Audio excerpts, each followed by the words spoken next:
Okay, let's set the scene. I want you to imagine yourself right there in the middle of Rouen, France. It's May 30th, 1431, Hmm. and it's this bustling market square, the Vieux Marché.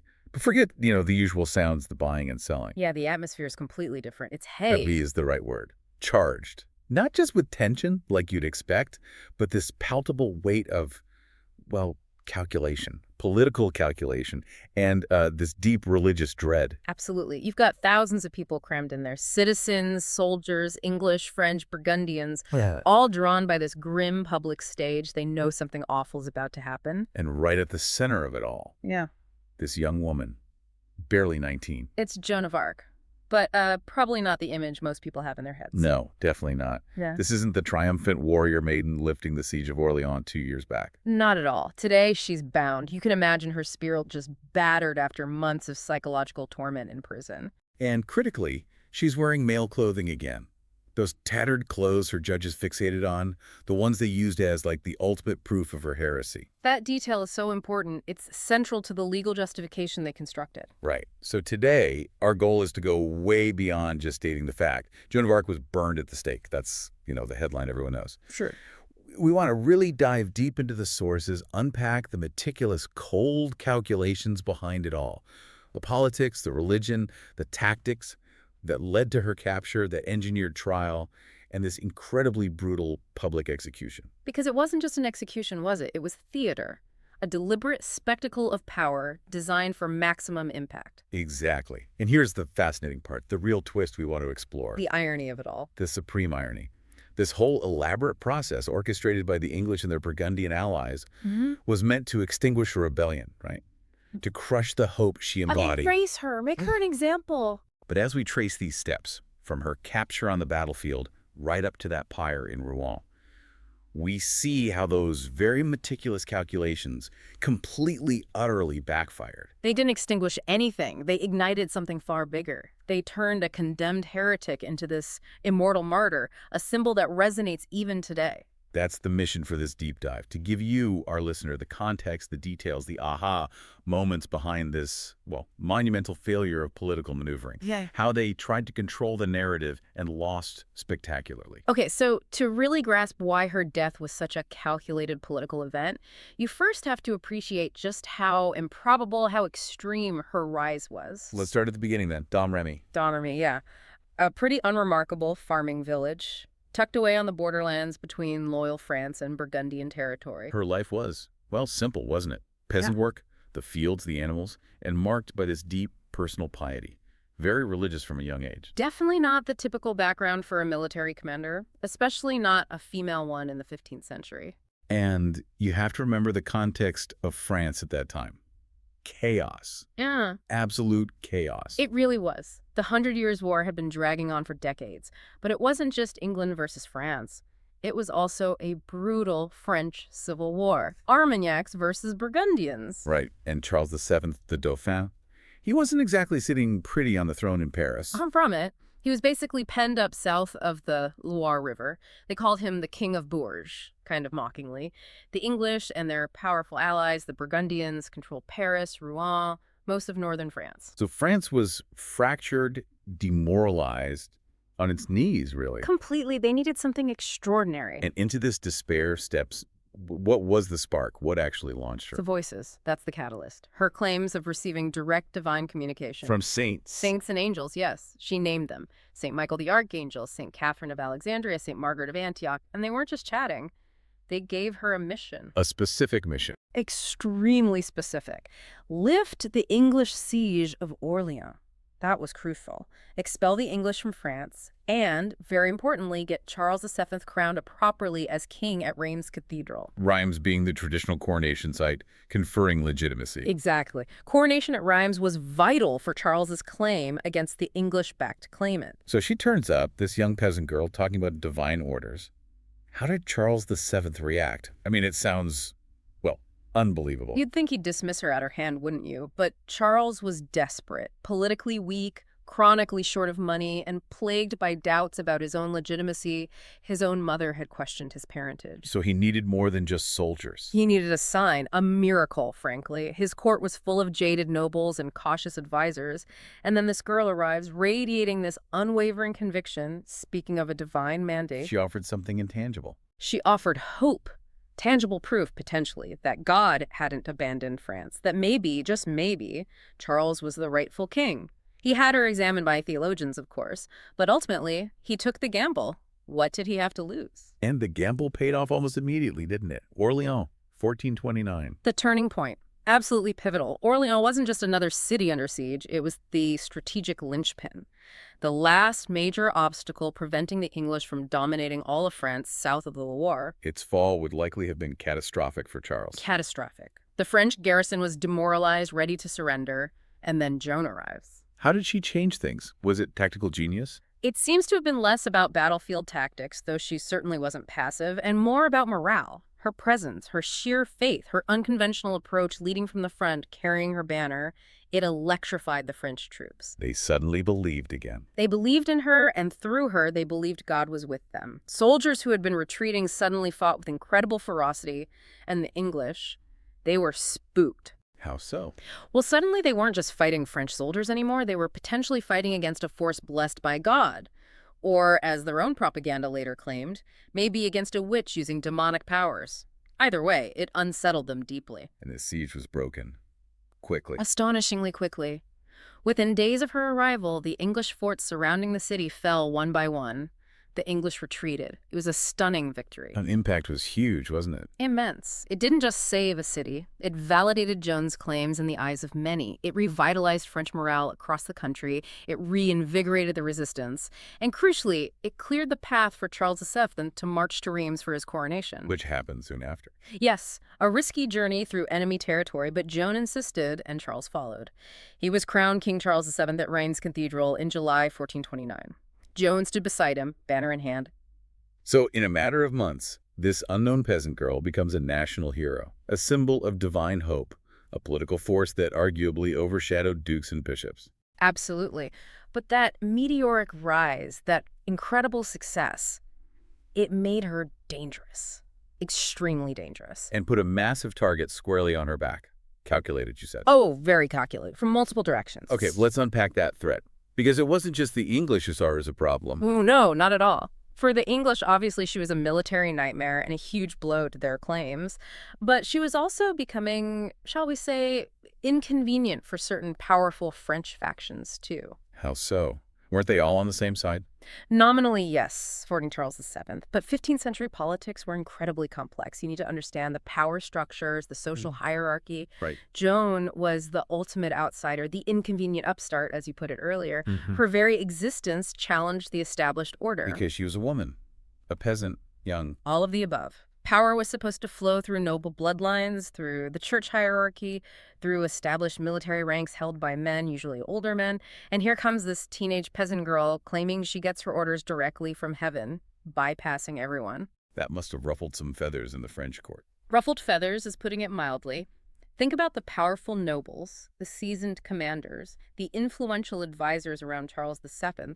They saw power and influence as their birthright, earned through lineage, political maneuvering, or long service. And Joan just bypassed all that. Completely, and she had the king's ear. Charles clearly trusted her, listened to her counsel, often pushing for more aggressive military action when some of his advisors urged caution. This bred intense jealousy. They felt sidelined. Exactly. They feared losing their own power, their privileges, their influence over the king.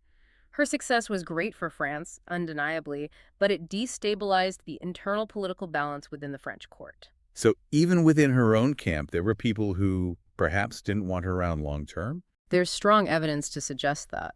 Some historians argue certain French commanders may have deliberately held back support at times, or were perhaps even relieved when she was eventually captured.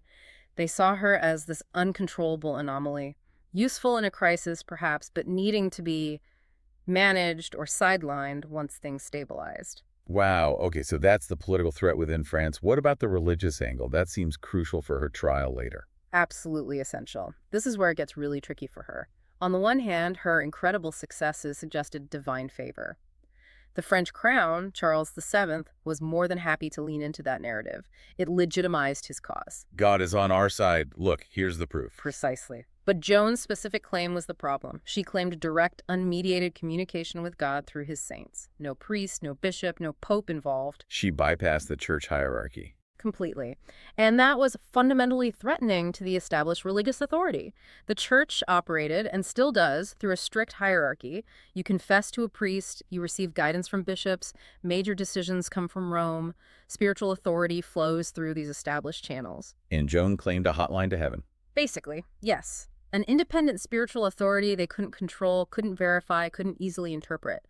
For many high-ranking clerics, especially those aligned with the English or holding more traditional views, this was deeply suspect. Their question would be, why? Exactly. Why would God choose to speak directly to an illiterate peasant girl from the fringes of the kingdom when he had established his holy church, his ordained priests and bishops, precisely for that purpose? It sounds like pride, maybe, or delusion, or worse. Or worse. That's the danger. It made her incredibly vulnerable. If she wasn't getting messages from God, then who was she getting them from? The ambiguity opened the door to accusations of heresy, witchcraft, demonic influence. Her power was undeniably spiritual, but its source, in their eyes, was dangerously unverified and outside their control. So a political liability and a religious anomaly. Which leads us to the English perspective. For them, eliminating Joan became the absolute top priority, but simply killing her on the battlefield wasn't enough. Why not? Dead is dead. Right. Not when you're dealing with a symbol. If they just killed her, she could easily become a martyr, fueling even more resistance. They needed to destroy the idea of Joan, the legitimacy she conferred on Charles VII. Ah, I see. If Charles's kingship was backed by a divinely inspired maiden. His claim looked pretty strong. God's chosen king, validated by miracles. To counter that, the English needed to prove she wasn't sent by God. They needed to discredit her utterly. By branding her a heretic. Or a witch. Exactly. If they could use the church's own processes, its own laws, to condemn her, they could rewrite the narrative. Suddenly, Orléans wasn't a miracle. It was witchcraft. The coronation at Reims wasn't divinely ordained. It was orchestrated by an agent of the devil. It would savor her connection to God in the public eye. And fatally undermined Charles VII's legitimacy. It wasn't just about removing a soldier, it was about destroying the very foundation of the French resurgence she represented. So the English needed a religious verdict to solve a political and military problem. Precisely. They needed a show trial. And they were prepared to pay handsomely to get one. So the stage is set. She's a threat politically, religiously, militarily. How did they actually get their hands on her? It wasn't in a major battle, was it? No, ironically, it was during a relatively minor skirmish, a sortie outside the walls of Compiègne. Compiègne, another town loyal to Charles VII, under siege. Yes. Besieged by the Duke of Burgundy's forces, allied with the English. Joan led a small force out on May 23, 1430, to try and break the siege lines. And things went wrong. Badly wrong. They were pushed back towards the town gates. And according to several accounts, the drawbridge was raised while Joan and a few of her followers were still outside. Isolated, surrounded, overwhelmed. Trapped. Was that deliberate? The drawbridge being raised? It's one of the enduring controversies. Some historians suggest panic, confusion in the heat of battle. Others hint at possible treachery by the town's governor, Guillaume de Flavy, perhaps motivated by that jealousy we discussed earlier, or even Burgundian bribes. We don't know for sure. But the result was she was captured. And not by the English directly. No, crucially, she was captured by Burgundian soldiers. Specifically, troops loyal to John II of Luxembourg, who was a vassal of the Duke of Burgundy, Philip the Good. I mean, we need to stress this.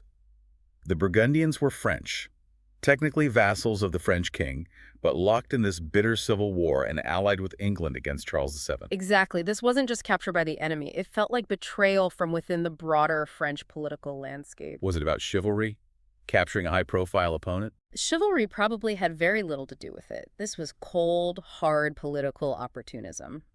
John of Luxembourg and Philip the Good instantly recognized the immense strategic value of their captive. She wasn't just a prisoner of war. She was a high-value asset, Capturing her was a major coup for the Burgundian faction, strengthening their hand against Charles VII and pleasing their powerful English allies. And they decided to cash in on that asset. Oh, absolutely. The decision to hold her and then negotiate her sale to the English was entirely calculated.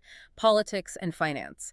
It cemented the Anglo-Burgundian alliance, and it promised a massive payday. Let's talk about that payday, because this is where she really shifts from being seen as a warrior, maybe a prophet, to being a commodity, a thing to be bought and sold. That transformation is stark, and we know the price. The English paid 10,000 livres tournois for her. 10,000 livres tournois. How much was that, really, back then? It was an enormous sum, truly staggering for the 15th century.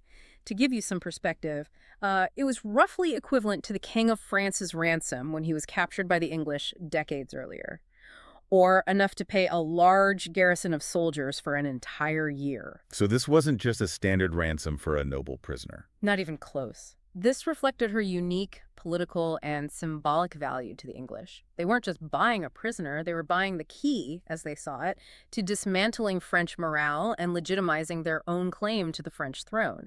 It was an investment in destroying the symbol. It really highlights the brutal reality of medieval politics, doesn't it? Right. Any ideals of chivalry just went out the window when that kind of money and strategic advantage were on the table. Completely trumped by political expediency and hard cash. Honor was flexible when power was at stake. So the deal is done. The Burgundians hand her over. What happens to Joan when she's in English custody? Her situation gets significantly worse, almost immediately. The English knew exactly what they had bought, and they knew they couldn't just kill her. They had to break her first, publicly discredit her before the execution. So imprisonment wasn't just about holding her. No, it was part of the process, psychological warfare. She was moved between several castles and prisons, Rouen being the final destination. Conditions were deliberately harsh. How so? Well, crucially, she was held in secular military custody, often in a tower cell rather than in a church prison.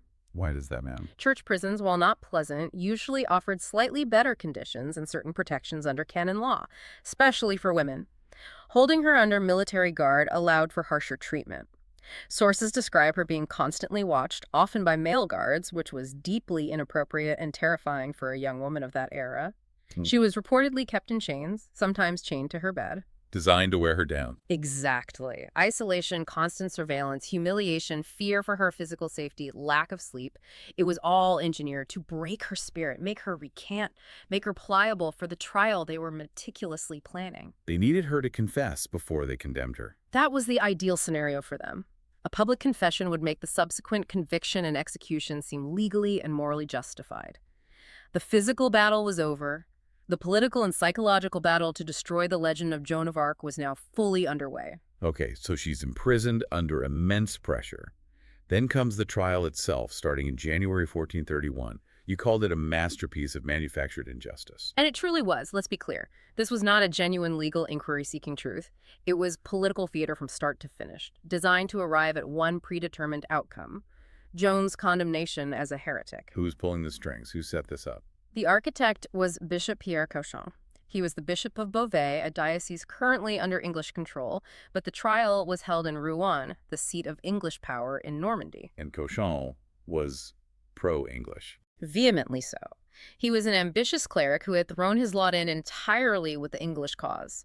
Presiding over Joan's condemnation was his chance to prove his loyalty and gain significant favor, perhaps even a cardinal's hat. He handpicked the participants and controlled the proceedings. And the tribunal.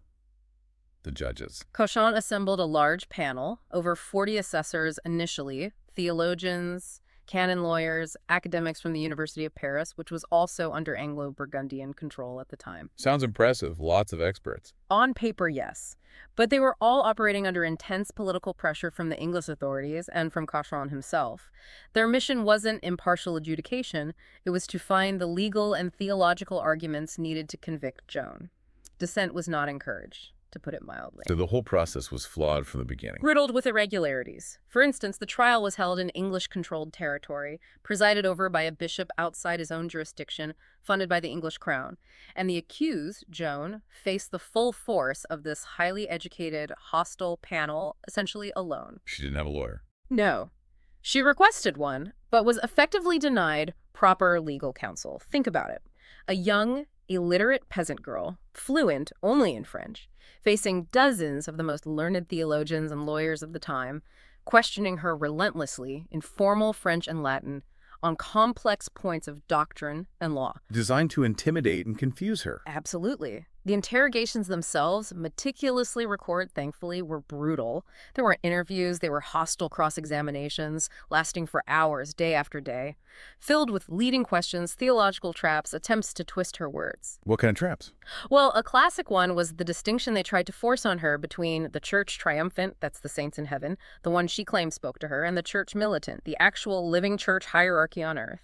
The pope, bishops, priests. They demanded, "Will you submit your words and deeds to the judgment of the church militant?" It was a catch-22. If she said yes, she effectively repudiated her voices and admitted the church on earth had authority over messages from heaven.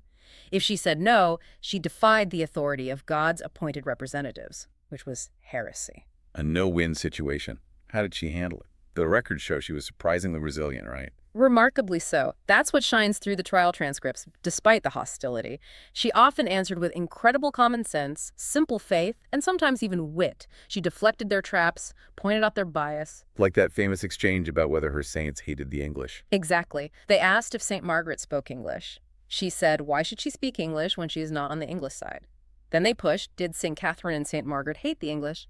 And she replied brilliantly, they love what God loves and hate what God hates. Turning it back on them. She refused to be easily cornered. But they kept pressing. And eventually, they found their main weapon, didn't they? Not her voices, necessarily, but something else. Yes. While they documented her claims about her voices extensively, the charge that really stuck, the one they hammered relentlessly, was the clothing. The fact she wore men's attire. Why was that such a big deal, it seems? Yeah. Secondary to claims of heresy. To us, maybe. But in the context of the 15th century, it was huge. It was seen as a violation of divine law, of the natural order established by God. Based on what? They cited scripture, particularly Deuteronomy 22.5. The woman shall not wear that which pertaineth unto a man. It was interpreted very strictly. Wearing men's clothing was seen as an outward sign of inward rebellion against God's order, against her assigned gender role. So it wasn't just cross-dressing, it was seen as fundamentally unnatural, even demonic. It could be framed that way, yes. It visually marked her as transgressive, defiant, and crucially, it was something tangible, undeniable. She was wearing men's clothes. They didn't need to definitively prove her voices were false if they could condemn her for this blatant, visible abomination. A convenient legal pretext. Extremely convenient. Her reasons for wearing it for safety among soldiers, for practicality in writing and fighting, possibly even on the instruction of her voices were dismissed. Her refusal to get it up, despite repeated demands, was interpreted as obstinacy, as stubborn heresy. This became the linchpin of their case. And the pressure mounted, torture was threatened. Yes, she was shown the instruments of torture, though likely not actually tortured physically during the trial itself. The psychological threat was often enough. The relentless questioning, the isolation, the fear, it took its toll. Leading to the abjuration. Right. On May 24th, 1431, she was taken to the cemetery of Saint-Ouen in Rouen. A stage was set up, the executioner was present, the pyre potentially visible. Bishop Cauchon delivered a final admonition under this immense duress, facing immediate burning. Joan broke, or seemed to. She signed something. She signed, or marked with a cross as she was illiterate, a document of abjuration, a confession renouncing her voices, her divine mission, and crucially, agreeing to abandon men's clothing and wear women's dress. That must have seemed like a huge victory for Cauchon and the English. A massive propaganda coup. The symbol of French resistance publicly repants. It was designed for maximum humiliation to shatter her image. Though, again, there are questions about whether she fully understood the complex text she signed under such extreme pressure. But it didn't end there. This wasn't the final act. No. And this is the final, cynical twist. Just a few days later, Joan was found back in her cell wearing male clothing again. Why? Did she change her mind? Was she forced? The circumstances are murky. Joan reportedly said she did it voluntarily. Some accounts suggest the female clothes she was in were taken away, or that she feared assault from her guards and felt safer in male attire. Others argue it was a final act of defiance, realizing she'd been tricked or that her death was inevitable anyway, and choosing to stand by her mission. But whatever the reason, the court seized on it. Immediately. This was exactly what Cauchon needed. This was the relapse into heresy. Why was relapse such a critical legal point? Because under medieval church law, dealing with heresy was very specific. A first-time heretic who confessed and abjured could, theoretically, be reconciled with the church, usually through penance-like imprisonment. But someone who abjured and then willfully returned to their heresy, that was different. No second chances. Essentially, no.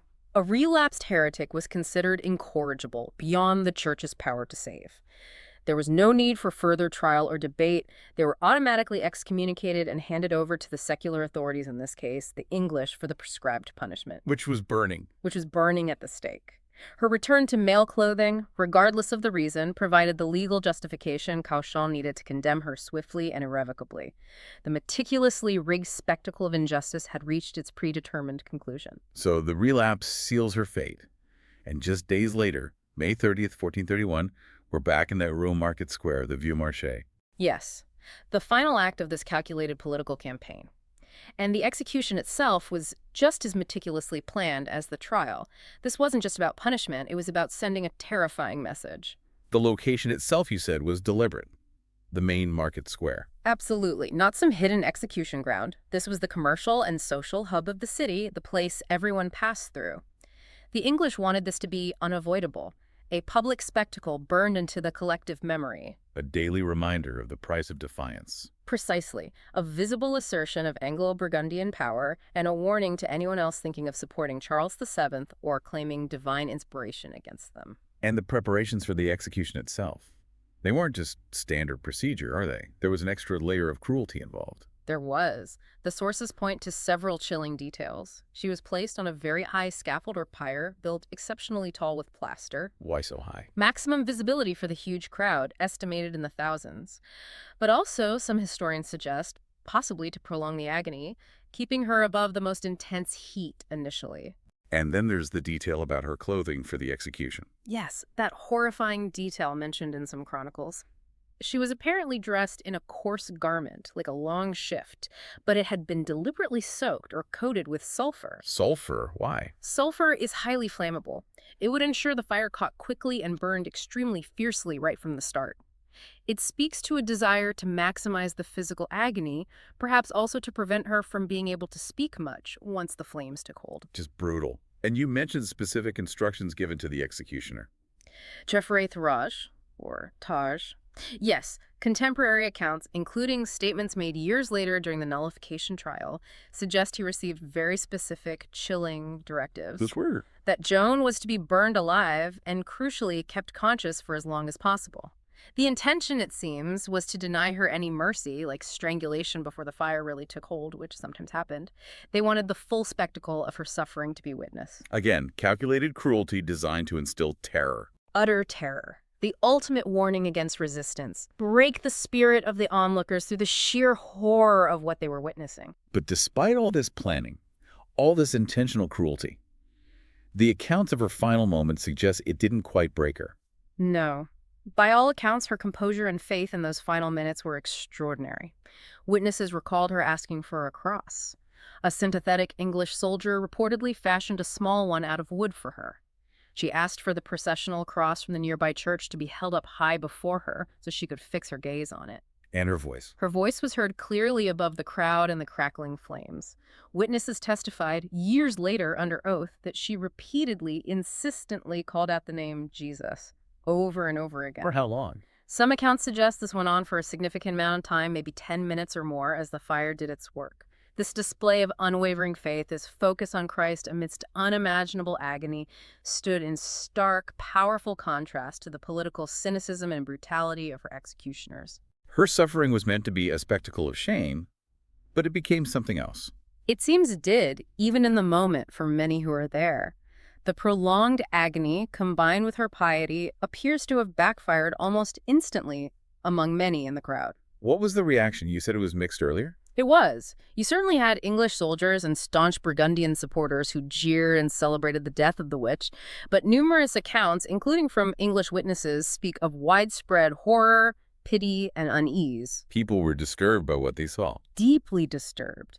Men weeping, soldiers expressing fear that they had burned a holy woman. Even the executioner, Taraj, reportedly confessed later that he greatly feared to be damned for having burned a saint. He was particularly horrified, apparently, that her heart wouldn't burn completely, and he had to gather the ashes and throw them in the Seine to prevent relic collecting. Wow. So the very spectacle designed to crush French morale and solidify English control, it immediately started sowing doubt and horror, even among the victors. Exactly. The intentional, visible injustice, the sheer brutality of it, didn't necessarily read as righteous punishment. For many, it read as martyrdom. The seeds were sown right there in the ashes. The effort to erase her influence had, in fact, just begun the process of making her immortal. So the execution happens. Horrific, public, calculated. But you're saying the intended effect, crushing French resistance, cementing English control, didn't materialize. Quite the opposite. It completely backfired. Politically, the execution, far from extinguishing Joan's influence, actually galvanized French resistance. How so? Her death wasn't seen by the French loyalists as legitimate justice. It was seen as murder. Political and religious treachery orchestrated by the English and their collaborators. She instantly became a martyr for the French cause. A rallying point. A powerful one. It solidified Charles VII's image, the king she had championed, now properly crowned as the rightful monarch, fighting against a cruel, illegitimate occupying power that had resorted to burning a pious young woman. It fueled nationalist sentiment. People who might have been wavering saw this brutality and perhaps thought, this is who we're fighting against. So it actually strengthened Charles VII's position in the long run. Arguably, yes. It provided a potent symbol of French suffering and resilience. Her memory became intertwined with the very idea of France fighting for its survival. And eventually, there was an official effort to clear her name. Yes, decades later. After the tide had turned decisively in the war and Charles VII had recaptured Rouen and much of Normandy, around 1450, inquiries began, culminating in a formal retrial, often called the nullification trial or rehabilitation trial, which concluded in 1456. 25 years after her death. Why then? Why bother after all that time? Several reasons. There was pressure from Joan's family, particularly her mother, Isabelle Romée, who petitioned for her daughter's name to be cleared, but it was also politically crucial for Charles VII. How so? Well, think about it. The woman who had been instrumental in his coronation, the symbol of his divine right to rule, stood officially condemned as a relapsed heretic burned by the church. That was awkward, to say the least. It cast a shadow over his own legitimacy. He needed to cleanse the historical record for his own sake. Exactly. By formally overturning the 1431 verdict, he could vindicate Joan, and by extension, vindicate his own reign and the divine favor she represented. It was about securing the historical narrative and establishing the moral righteousness of the Valois victory. What did the nullification trial involve? It was a thorough investigation. They re-examined the original trial records, interviewed dozens of surviving witnesses, people who had known Joan, soldiers who fought with her, even some of the clerics who had served on Cauchon's tribunal back in 1431. And what did they find? They meticulously documented the procedural irregularities, the political pressure exerted by the English, Bishop Cauchon's bias, the denial of proper counsel, the questionable nature of the abjuration under duress, and the flimsy basis for the heresy charges, especially concerning the clothing. So the verdict was overturned. Completely. In July 1456, the appellate court declared the original trial null and void due to corruption, fraud, calumny, malice, and error of law and fact. Joan was declared innocent of all charges, heresy, witchcraft, everything. Her name was officially cleared. She was recognized as a martyr, a victim of a politically motivated persecution. A huge moment.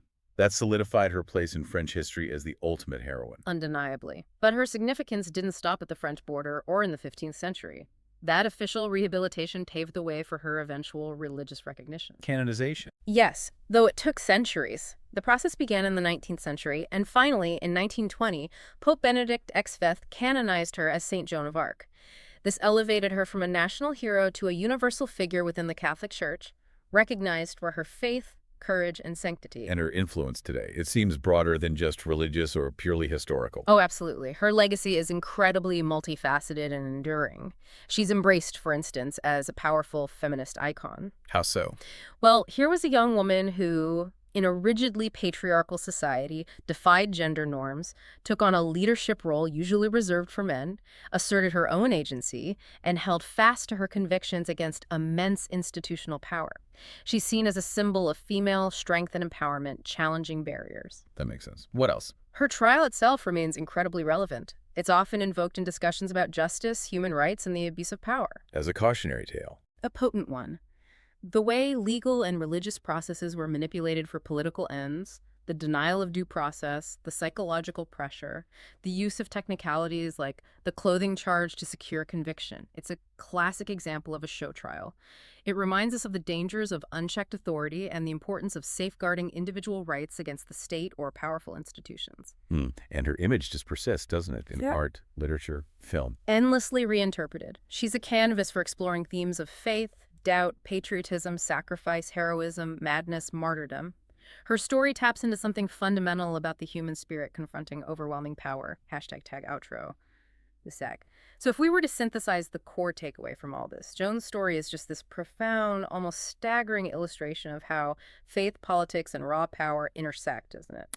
Definitely. You have this establishment, political and religious, trying desperately to assert its dominance, using this incredibly public, calculated spectacle of cruelty and injustice. They thought they could control the narrative, define her as a heretic, erase her influence through fear.